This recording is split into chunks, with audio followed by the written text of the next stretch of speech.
اس میں ایک بات لکھی ہے کہ اس ملک میں اجماع تھا، آپ نے اختلاف پیدا کیا. یہ بات سمجھنے کی ہے. یہ بیچارہ اجماع کس پرندے کا نام ہے اسے نہیں جانتا. کس دن یہاں اجماع ہوا ہے؟ پہلے ہی دن سے ہمارے گجراتیوں ہی میں اختلاف کرنے والے ہمیشہ مراکش والے رہے ہیں، اور آج تک ہر جگہ پر مراکش والے دوسرے ملکوں کے ماننے والے رہے ہیں. کبھی اجماع ہوا ہے؟ یہاں اجماع نہیں ہے. اور سنو میرے بھائیو، اجماع کو سمجھتے ہی نہیں ہیں لوگ. اجماع کے لیے ہم کوئی اثر روایت چاہیے جس کی بنیاد پر اجماع ہوگا. جیسے تراویح کی 20 رکعت پر اجماع ہے تو ایک ضعیف روایت ہے کہ حضور نے 3 دن جو نماز پڑھائی تھی وہ 20 رکعت پڑھائی تھی. حضرت ابو بکر صدیق کی خلافت اجماع ہے تو اس کا اثر موجود تھا کہ حضور نے اپنے مرض وفات میں مصلی پر ان کو کھڑا کیا. تو کوئی نہ کوئی بنیاد چاہیے، بغیر بنیاد کے اجماع نہیں ہوتا. اور اس ملک میں اس مسئلے پر کبھی بھی اجماع نہیں ہوگا. تیسری بات اس میں یہ لکھی ہے کہ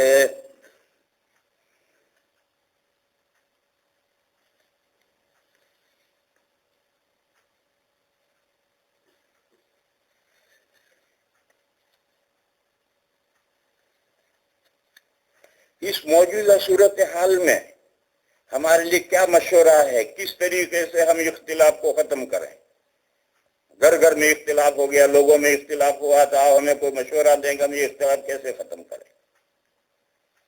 میں نے اس سلسلے میں بہت سوچا، مگر کوئی فائنل بات میرے ذہن میں ایسی نہیں آئی کہ میں آپ کو بتا دوں کہ دیکھو یہ گولی کھا لو اختلاف ختم ہو جائے. ایسی کوئی گولی میرے پاس نہیں. ایک بات سنو، اختلاف ہمیشہ برا نہیں ہوتا ہے. اگر یہ اختلاف ہمیشہ برا ہوگا تو یہ الزام سب سے پہلے نبیوں پر جائے گا.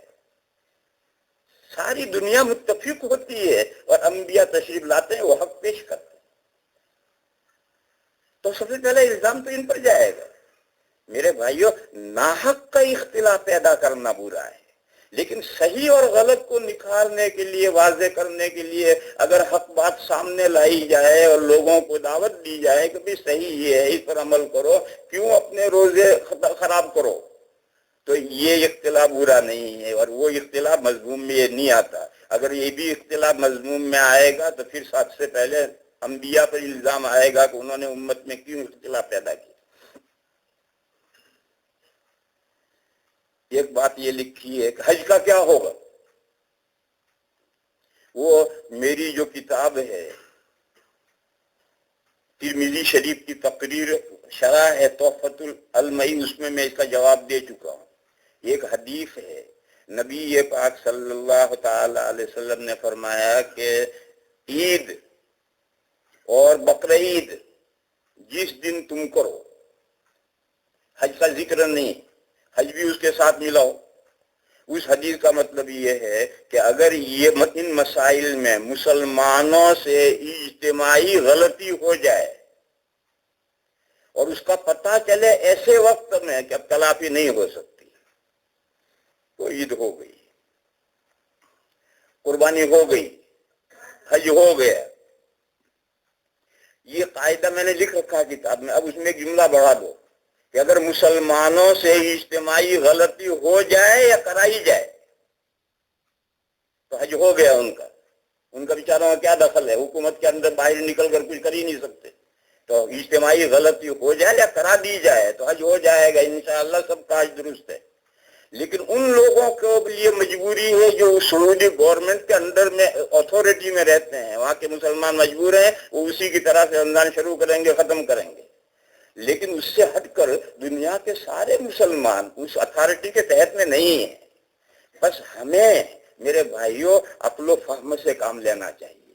اس ملک کے لوگ اپنے آپ کو بہت عقل مند سمجھتے ہیں اور واقعی ہیں، ایسا نہیں کہ نہیں ہیں، بڑے عقل مند ہیں.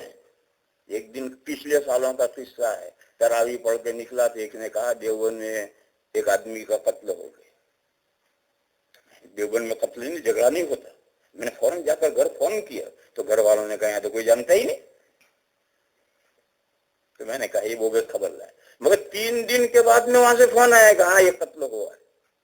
تو دیوبند میں قتل ہوا، میرے گھر پتہ نہیں ہے، اور لندن کے آدمی کو پتہ چل گیا کہ دیوبند میں قتل ہوا. اتنے دنیا کی خبر رکھنے والے لوگ ہیں، اتنے عقل و فہم رکھنے والے، سمجھداری کو، مگر چاند کے مسئلے میں بیوقوف بن گئے.